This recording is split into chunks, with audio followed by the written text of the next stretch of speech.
राजकुमारी और चिड़िया। राजकुमारी चित्रांगी अपने पिता की इकलौती संतान थी, इसलिए राजा उसे किसी के साथ मिलने नहीं देते थे कि कोई उसे नुकसान न पहुंचाए। इसलिए उनकी कोई सहेली नहीं थी। खेलने के लिए हिरन, खरगोश, कबूतर, तोता, मैना आदि कई जानवर पाले हुए थे, परंतु उनमें से आनंद नाम के एक पंचवर्ण तोते पर वह जान देती थी। वह स्वयं खाते समय उसको भी सामने बिठा लेती थी और उसको खाने की प्याली में खाने को देती थी। लेकिन चित्रांगी ऐसी जीवन गई थी कि आखिर कब तक जानवर के साथ खेलती। हमेशा महल के अंदर ही पड़े रहना उसको असहाय लगने लगा। आसमान पर बादलों को उड़ते देख उसकी आंखें गीली हो जाती थी। एक दिन उसने खिड़की के पास धान चुग रही एक गौरैया को देखा। राजकुमारी को वह बहुत प्यारी लगी। चित्रांगी ने उससे पूछा, तू इधर कहाँ आई? गौरैया ने उसे दर्द भरी मीठी आवाज़ सुनकर सिर उठाया, देखा और बड़े स्नेह भाव से कहा, माँ, उधर काजू का बाग है ना, उसके पास झोपड़ी, उनमें से एक झोपड़ी के अंदर ऊंचाई पर एक घोंसला बनाकर रहती हूँ। धान चुगकर भूख मिटा लेती हूँ। हम आराम से दुनिया भर घूम आती हूँ। कभी कभी तुम्हारे इस महल में भी आया करती हूँ।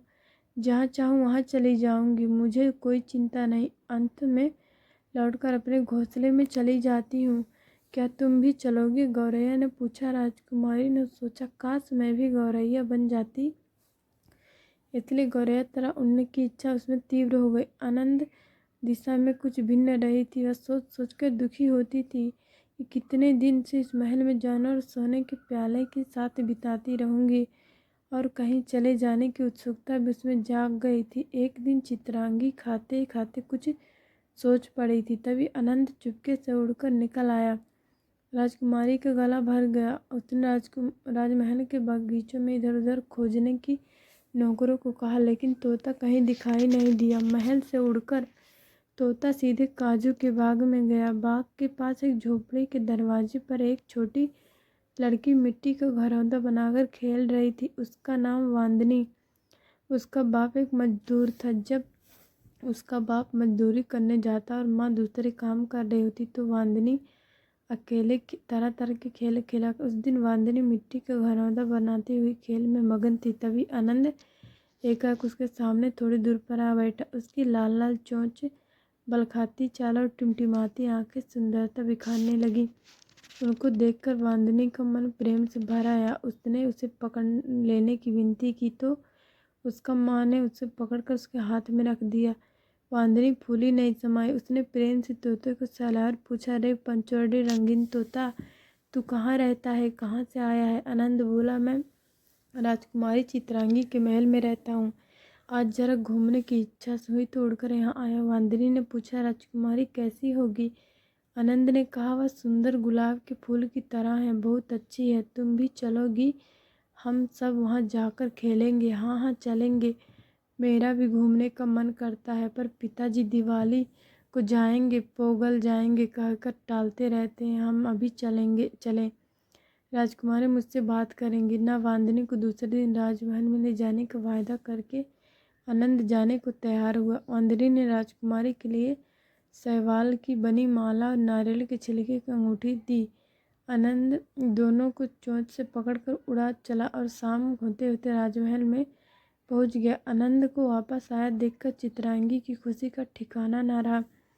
उसने तोते को छाती से लगकर 50 बार चुम्बन किया और पूछा, क्या रे बदमाश, तू कहाँ चला गया था?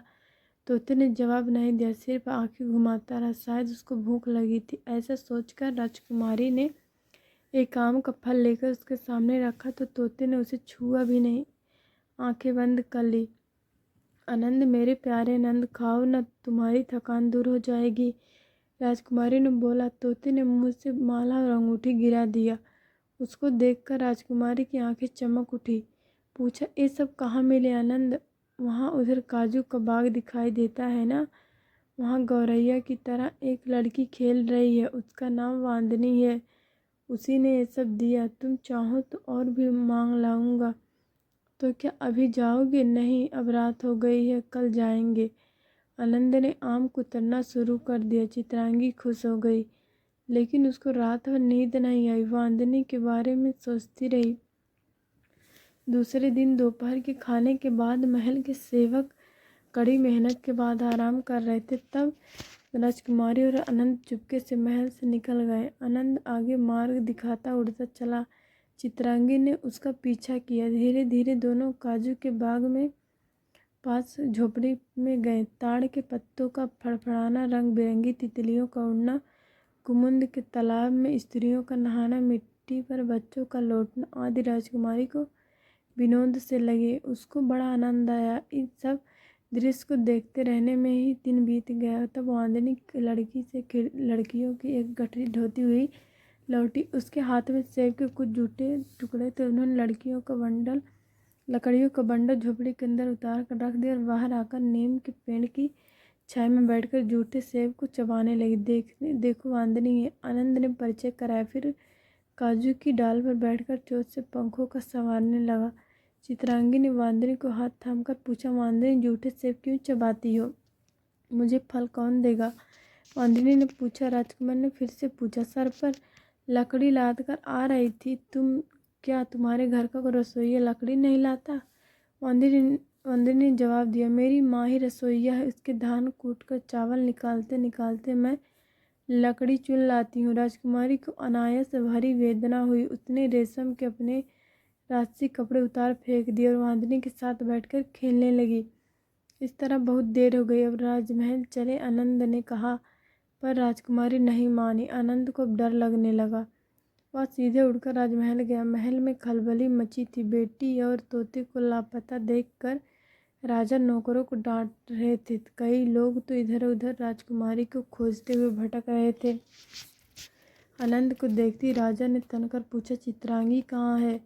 आनंद ने जवाब दिया। धीरे धीरे एक पेड़ से दूसरे पेड़ की ओर फुदकते हुए उड़ता चला गया। तोते की यह करतूत देखकर सबको ताज्जुब हुआ। राजा, मंत्री और नौकरों ने उसका पीछा किया। आखिर तोता काजू के बाग में चित्रांगी के जाकर खड़ा हो गया। राजा और मंत्री ने एक पेड़ के पीछे छिपकर देखा। वांदनी नदी में नहाते नहाते राजकुमारी को नारियल के छिलके से अंगूठी बनाने की कला सिखा रही थी। वांदनी के नहाने जाने पर राजकुमारी भी पानी में उतरकर उसके साथ खेलने लगी। राजा अपने छिपने की जगह बाहर आए। बेटी से बिगड़कर बोले, यह क्या कर रही हो? चलो राजमहल चले। चित्रांगी ने हट हट किया। वांदनी के बिना मैं नहीं जाऊंगी, उसको भी साथ ले चलते। राजा का मन प्रेम से गदगद हो गया। तोता आनंद उड़ते उड़ते रास्ता दिखाते चला। राजा, वांदनी, चित्रांगी दोनों के साथ लिए महल की ओर चलने लगे। चित्रांगी और वांदनी दोनों को आज सहेली मिल गई थी। आनंद को भी गौरैया